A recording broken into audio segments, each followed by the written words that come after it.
Good afternoon and welcome to Who's Network. This is a live digital event, and we have a creative connection here with Logan Spangler.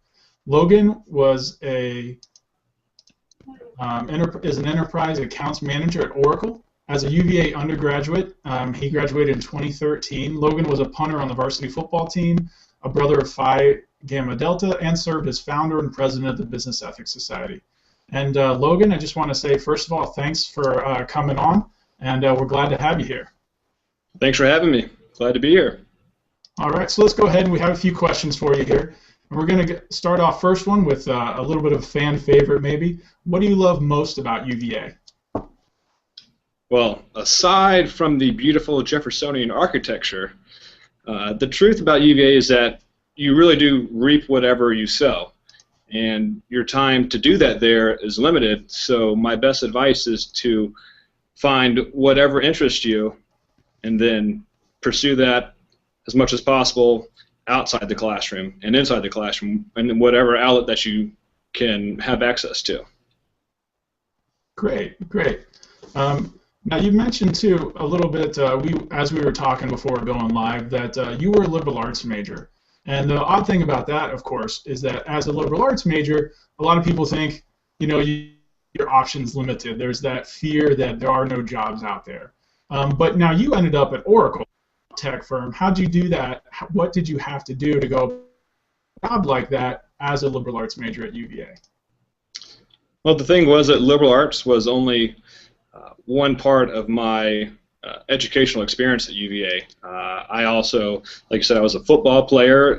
That helped develop a lot of transferable skills that I now use in the workplace. I would say confidence being number one.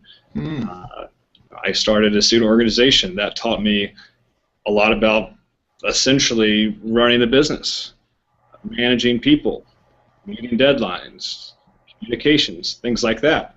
I took the time outside the classes to pursue an interest which became my passion, which was business ethics, and I met a very special man by the name of Ed Freeman at the Darden School, who happens to be one of our world's best minds in business ethics, and he became a tremendous life-changing mentor to me and really helped direct my passions and interests in a single flowing direction rather than being all spread out as I was when I first met him.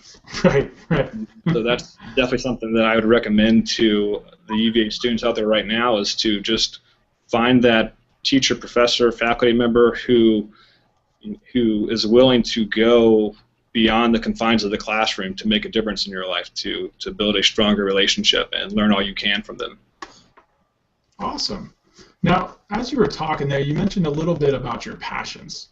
And along those lines, what is it that drives you? What gets you up in the morning? And particularly, how are you able to sort of make your passions and take your passions and put them to work at a place like Oracle? Well, I'll start on your last question. I think a big part of first even understanding what you're passionate about, and that's a tough thing in itself.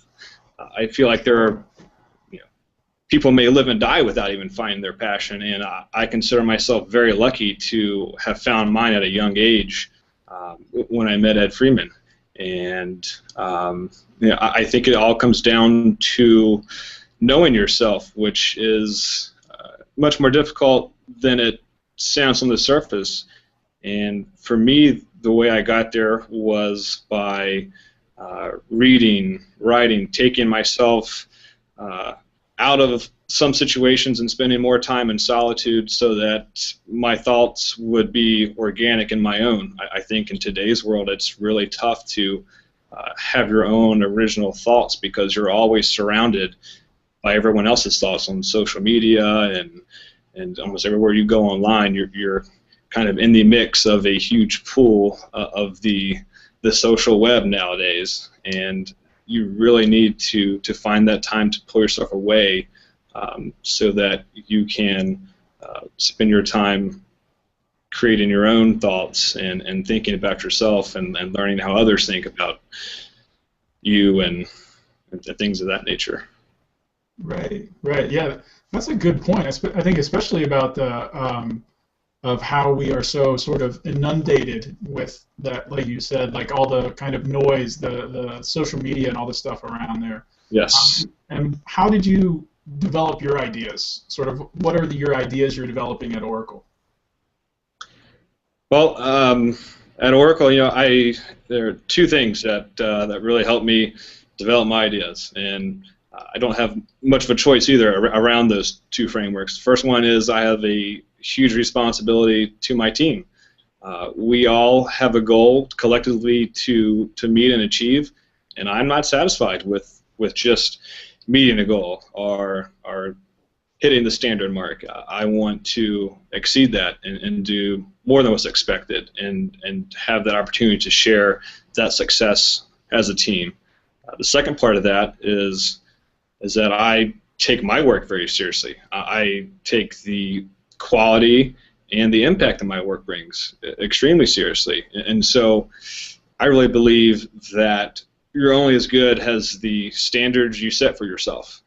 Mm-hmm. And wherever you're going to place those, you sure won't get any higher, but if you set them low, you're also not helping yourself. So being overly optimistic and extremely confident, sometimes blindly confident, have been the things that really push me forward and allow me to come into my own without any outside worries affecting me.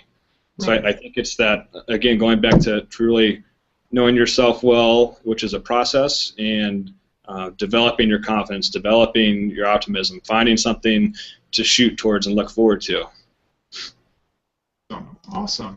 Now, Logan, we had one more question, and it struck me as we were talking that you found a mentor in Ed Freeman, and that it was sort of seemed very important in your development. So here we give you a chance to sort of act as a mentor to other Wahoos just starting out in their careers, perhaps, or looking to graduate and not sure what they're going to do, or perhaps trying to follow your path, going from liberal arts into a tech field or another specialized industry. So what would you say, and in this case, perhaps in terms of the skills that are needed, you talked a little bit about confidence, for example, but are there any concrete skills that you would recommend that students or young who's out to jump up in the world would focus on? I go back to confidence, number one. That's just been the thing that's truly made a difference for me.